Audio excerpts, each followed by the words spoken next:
சரியாக சூரியனிடம் இருந்து அந்த சந்திரனானவர் 84 டிகிரியிலிருந்து ஒரு 96 டிகிரி வரைக்கும் சஞ்சரிக்கக்கூடிய, அதாவது சூரியனிடமிருந்து சந்திரன் விலகிச் செல்ல விலகிச் செல்ல விலகிச் செல்ல வளர்பிறை என்பது வந்து கொண்டே இருக்கும்.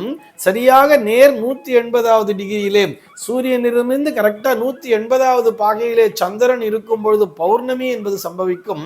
அதிலிருந்து மறுபடியும் அந்த சந்திரனானவர் அப்படியே கொஞ்சம் கொஞ்சமா வந்து கிட்ட வந்து சூரியன் கிட்ட வந்து சேர்றார் இல்லையா, 360 டிகிரிக்கு கரெக்டா கிட்ட வந்து சேரும் பொழுது அமாவாசை நாள் அப்படிங்கிறது வந்து சேர்ந்துடும். இன்னைக்கு நம்ம என்ன பார்க்க போறோம் சொல்லி பார்த்தோம்னா, கண்ணன் அஷ்டமியில் அவதரித்ததன் காரணம் என்ன அப்படிங்கிற ஒரு கேள்விக்கான விடையைத்தான் பார்க்க போகிறோம். பொதுவா அஷ்டமி நவமி அப்படிங்கிறது ஒரு அசுப நாட்கள் ஆச்சு.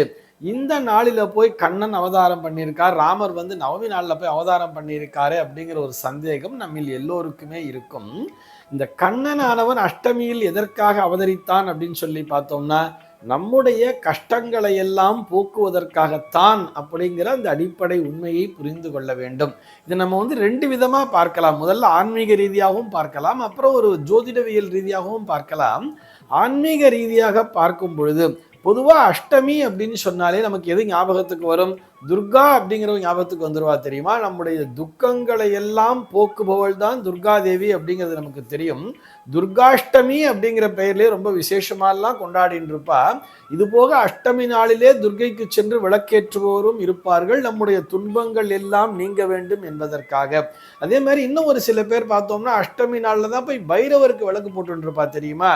எதற்காக பைரவருக்கு விளக்கு போடுறா அப்படின்னு சொன்னா, சத்ரு ரோகம் ருணம் என்று அழைக்கப்படக்கூடிய எதிரிகள் கடன் மற்றும் வியாதி தொல்லையிலிருந்து நாம் விடுபட வேண்டும் அப்படிங்கிற ஒரு விஷயத்திற்காகத்தான் அந்த தேய்பிறை அஷ்டமி நாளிலே குறிப்பாக அந்த பைரவரையும் வழிபட்டு கொண்டிருக்கிறார்கள்.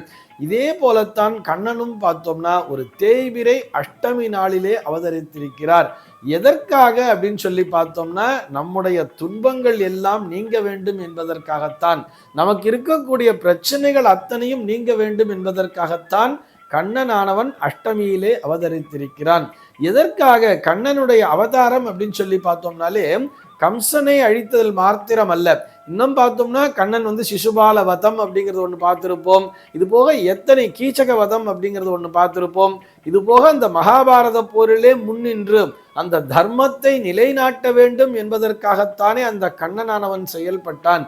ஆக அவர் எதற்காக அப்படின்னு சொல்லி பார்த்தோம்னா, இந்த அசுரர்களை நாம் எப்படி புரிந்து கொள்ள வேண்டும் அப்படின்னு சொன்னா, நம்மிடையே இருக்கக்கூடிய அந்த துர்குணங்கள் தான் இந்த அசுரர்கள் என்பதை புரிந்து கொள்ள வேண்டும்.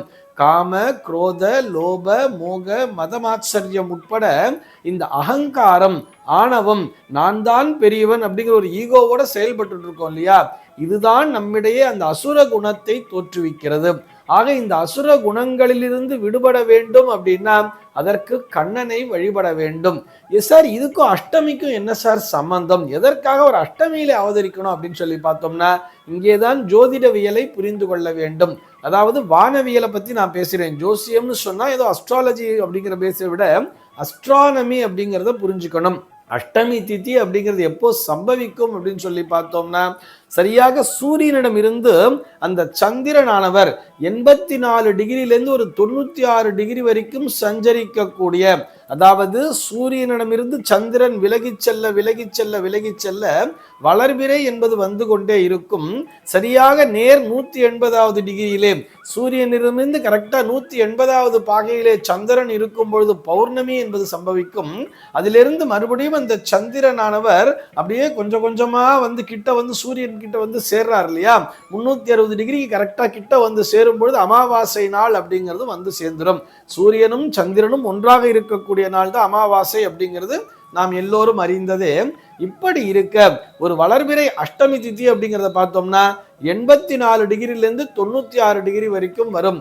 அதே மாதிரி இது அப்படியே நம்ம தேய்பிறை அஷ்டமி அப்படின்னு வரும் பொழுது 180 டிகிரியிலேருந்து ஒரு 84 ஆட் பண்ணிக்கணும். கரெக்டா பார்த்தோம்னா 264 அப்படின்னு வரும். அதுல இருந்து 264 ஒரு 276 டிகிரி வரைக்கும் இருக்கும் பொழுதுதான் இந்த தேய்பிறை அஷ்டமி என்பது சம்பவிக்கும்.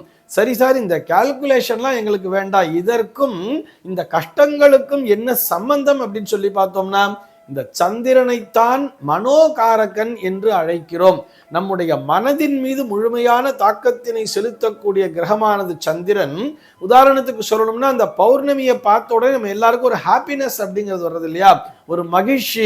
அது எதனால்? அந்த முழு நிலவை பார்க்கும் பொழுதே நம்மையும் அறியாமல் ஒரு மனதிலே ஒரு மகிழ்ச்சி குடிகொள்கிறது அப்படின்னு சொன்னா அதற்கு சந்திரன் தானே காரணம். இப்படி இருக்கும் பொழுது அந்த அஷ்டமி சரி பாதியாக அந்த சந்திரனான ஒரு ஒளி வீசும் பொழுது அங்கே நம்மிடத்திலே என்ன வந்து சேருகிறதுன்னு பார்த்தோம்னா, நமக்கு வேண்டாத இந்த துர்குணங்களானது நம்மிடத்திலே வந்து சேர்ந்து விடுகிறது. அதாவது இந்த கெட்ட குணங்கள்னு சொல்றோம் இல்லையா, எதிர்மறையான சிந்தனை என்பது, எதிர்மறையான எண்ணங்கள் என்பது இந்த அஷ்டமி நாளிலே நம்மை முழுமையாக ஆட்கொள்கிறது. அதனாலதான் இந்த அஷ்டமி நவமி நாள்ல சுப நிகழ்ச்சிகளை செய்யாதேன்னு சொன்னார். ஏன்னா அன்னைக்கு நம்ம மனசுல ஒரு எதிர்மறையான எண்ணங்கள் அப்படிங்கிறது இருக்கும் பொழுது அந்த நேரத்தில் ஒரு சுப நிகழ்ச்சியை செய்ய முடியாதல்லவா. அப்படி அந்த எதிர்மறையான சிந்தனைகளில் இருந்து நம்மை காப்பாற்றி நம்மை நல்வழிப்படுத்த வேண்டும் என்பதற்காகத்தான் கண்ணனானவன் அஷ்டமியிலே அவதரித்தான். அப்படி ஒரு அஷ்டமியில அவதரித்துத்தானே அவன் நமக்கு பகவத்கீதை அப்படிங்கிற மிக உயர்ந்த ஒரு தத்துவ நூலையே நமக்கு பரிசளித்திருக்கிறான் இல்லவா கண்ணன். ஆக கண்ணன் நம்மை பாதுகாத்து கொண்டிருக்கிறார். எப்படி? அஷ்டமியிலே அவதரித்து நம்முடைய கஷ்டங்கள் அனைத்திலிருந்தும் நம்மை பாதுகாக்கிறார் என்பதுதான் அதற்கான தாத்பரியம். சர்வே ஜனாஹ சுகினோ பவந்து.